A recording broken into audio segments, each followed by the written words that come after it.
Yo, what's going on, y'all? Welcome to the Soul Session with your boy, Session. Today's topic, hexagram.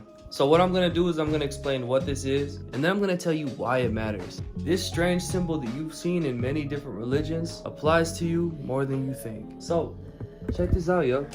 In comparison, here's a color wheel, and here's this. Okay? So what you can see is that we have this in accordance with the color wheel. These are primary colors. These are secondary colors. So you're probably wondering what these strange symbols are here, okay? And if you look closer, we have each one of them labeled. Venus, Mercury, Saturn, the Moon, Mars here, and then we have the Sun. And you'll see that I have this triangle laid out in red and this triangle laid out in black. The reason is because this is the masculine triangle, this is the feminine triangle, okay? This is as above, this is so below. It's the same as within and so without. It just means that they are polar opposites, but they also need each other. This is yin and yang. So let me explain these planets real quick so you can get an idea of what this is and why it matters. So up here you have the sun. This is all-seeing eye. This is the light. This is represented as yellow. This is a positive. This is also positive, remember? And this is also positive. All these ones that are black are negative.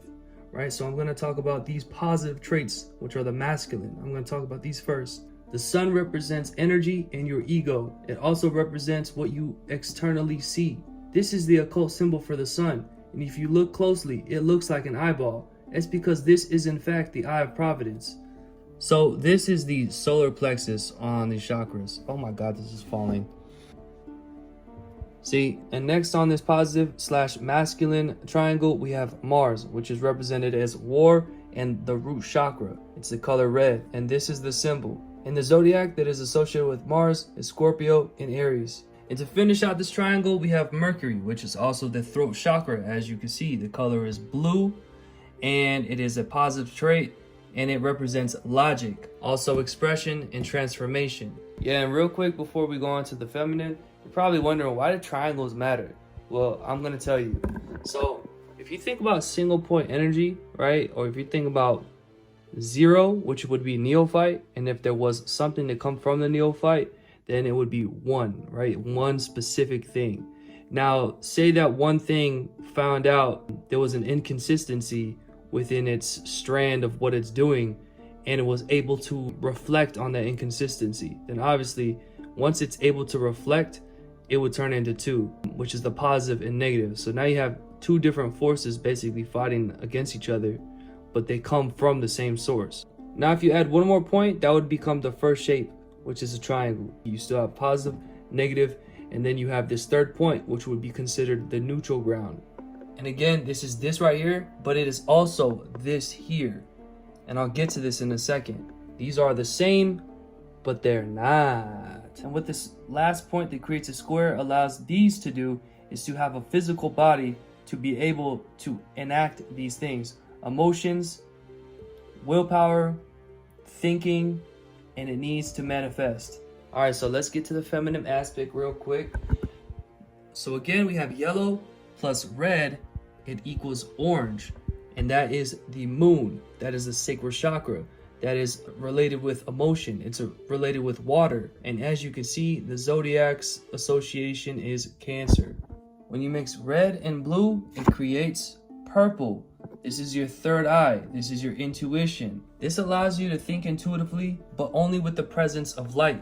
Because again, if you don't have light to reflect on, then there is only darkness. In astrology, Saturn is the obstacles you face.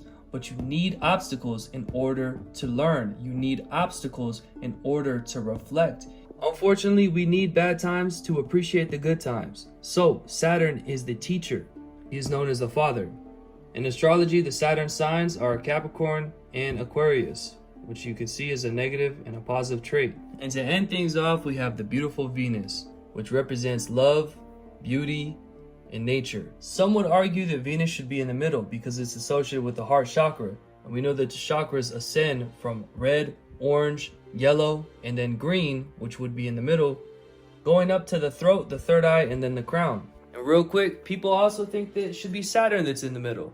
It's difficult but I personally think that it's Jupiter. This is a symbol for Venus. It governs Taurus and Libra. And before we go over here and talk about this and then why all this matters, I want to show you something real fast. This is a six-sided shape called a hexagram with 60 degrees with each one. 60, 60, 60, and then so on and so forth with this. 6, 6, 6, 6, 6, 6.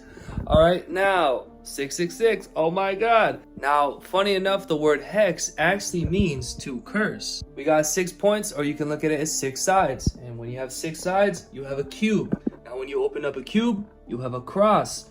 Now, the funny thing about this is that the cube is represented by Saturn, which is associated as the god of time, which is also called the father. And in Greek mythology, Saturn's child was Zeus. Some say that this is equivalent to Set versus Horus. And that's just something to think about. Why does this work? You have love versus war. You have emotion versus logic. You have light versus darkness. And then in the middle, you have expansion. One thing to note is that the primary colors kind of win all the time. It's unfortunate, but it's true. The masculine just likes to take over. In the midst of light, darkness will fade. Darkness will still be there, but when there's light, there's light. When there is love and war, unfortunately, war takes over. People just can't seem to hug it out. War will take over. When there is emotion versus logic, if we're really looking at what actually happened, logic will stump emotion, especially if it's being recorded and people can rewatch it and say, hey, you're just being emotional. This guy is making sense, or this girl is making sense. Logic will always win. So the primary colors will always win. But these secondary colors are very important. You need love, you need emotion, you need darkness, you need things to reflect on. On the primary, we have masculine versus feminine. Now, I drew this square because the masculine is represented as rigid, which is 90 degrees times 4 equals 360 degrees. That's represented as a square. And the feminine is the divine, which is a pi, 360 degrees. They are both the same, but it is a circle. This, again, is nature.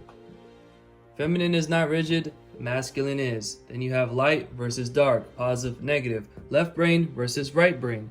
Left brain is your thinking brain, your logical brain. The right brain is your creativity, your emotion. Oh, and this box right here is actually this box as well. And that's why they say think outside of the box. The masculine is the logic, and your logic can keep you inside of your box. So you need to think outside of your box and try to be like the feminine and allow things to flow the way they need to flow instead of trying to control things with logic, with war. And the sun is also your ego. And all this matters because what you need to do is balance these things. You need to balance your logic versus your emotion. You need to balance your love and your hate. You need to balance your intuition and your ego. And once you balance all these, you can come to the middle. And when you come to the middle, you can start to expand your consciousness. It can start to grow. So that is why this matters. All right, guys, hope this helps. Subscribe to my channel if you want to see more. Adios.